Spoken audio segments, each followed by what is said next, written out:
uniting together under one name.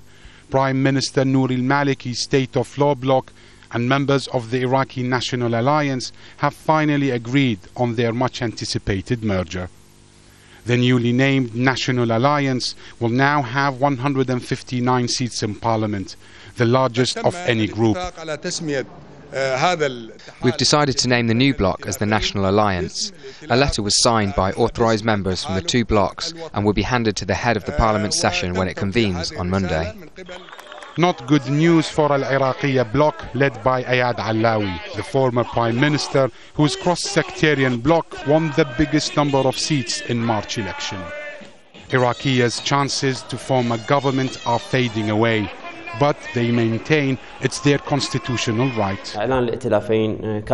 It's expected and is an attempt to get around the constitution.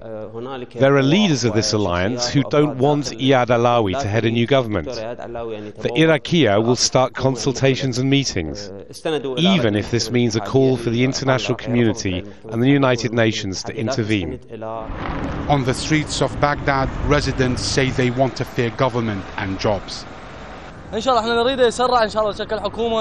want a government to be formed quickly, a government that's clean and has no sectarian agenda.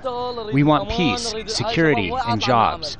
We want someone to look for our future. We did our electoral duty 4 months ago. Until now, there are obstacles before the blocs to form a government. If these two blocs unite, then we want them to serve the Iraqi citizens.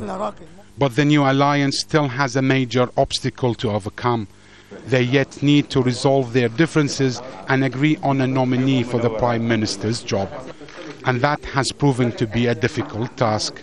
Maliki wants a second term, but many of his new allies object.